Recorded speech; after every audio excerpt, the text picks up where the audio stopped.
Alright, we're starting the film. Go ahead and try to find me somewhere in the camera. I'm going to also try to use an external microphone that I can load over, if it's still going. And we're going to start in 5, 4, 3, 2, 1. Alright, we finally got our 360 camera up and it's working. I want you to try to be able to follow me around the room so we make sure that it kind of flows evenly. Again, I'm using an external microphone. I'll get a better one. Right now I'm just using the phone itself, but I know on the 360 gear the sound doesn't come through that great. So that was one of my challenges that I was trying to fix all along. The stitching on this camera, I'm right now in a pretty bad spot for the camera. Hopefully that'll stitch together real well.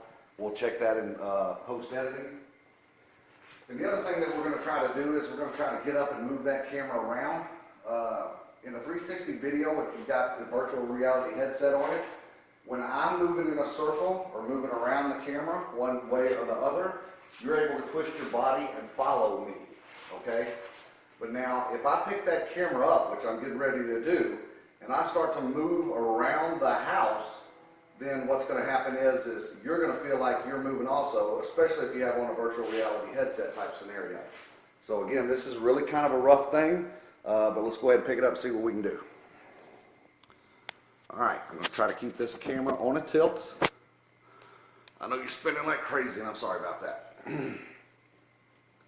Alright, trying to get it to close down to get a little more sturdy. Hang on. This is a little tougher to do a transition than I thought. I'm also going to go ahead and unscrew this base. And again, I know this is clicking away on our time. I might be able to edit that part out. I'm sure I will, if I wanted to. Okay. But the trick here, okay. All right, I actually lost you for a few minutes. All right, now we're out on kind of a selfie stick type scenario. Let me get my microphone back because we're going to have to edit the voice to match up 2 or 3 times with this. But now, as you can see, we're going to start moving through the house so I can kind of show you what's going on. Now, I can either lead you through the house, where I'm walking behind you as far as the camera is concerned, which makes a little bit more sense. That way, if you wanted to pay more attention to the house than you did me, that makes perfect sense. But in the event I wanted to draw your attention to something, then I could always lead you around the house and have the camera come in behind me, which is a heck of a lot harder to make the camera hold still, if you can't notice by the way you're flying around here. Anyway, for instance, if I wanted to say, hey, pay particular attention to the chandelier that's kind of an upgrade here in the entry foyer, or if I wanted to point out the fact that the house has double iron gate doors in the front, I'd be able to do that too.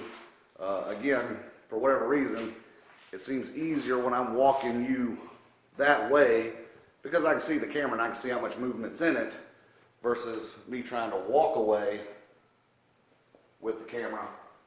I gotta keep remembering to keep this microphone up in my face. But anyway, walking you around in a direction that I want you to go. So, but we came to the house, so while we're here, let's take one quick look at something. And this is over here at the dog room. There's the babies. I'm gonna stick you into the dog room. Say hi, babies. Say hi. Don't be scared. Okay. Alright, that's actually our little dog room. We kind of keep them in there so they don't tear up the house while we're away. But, anyway, test video. We're running at almost 4+ minutes. That should be enough. Thanks for playing. Bye.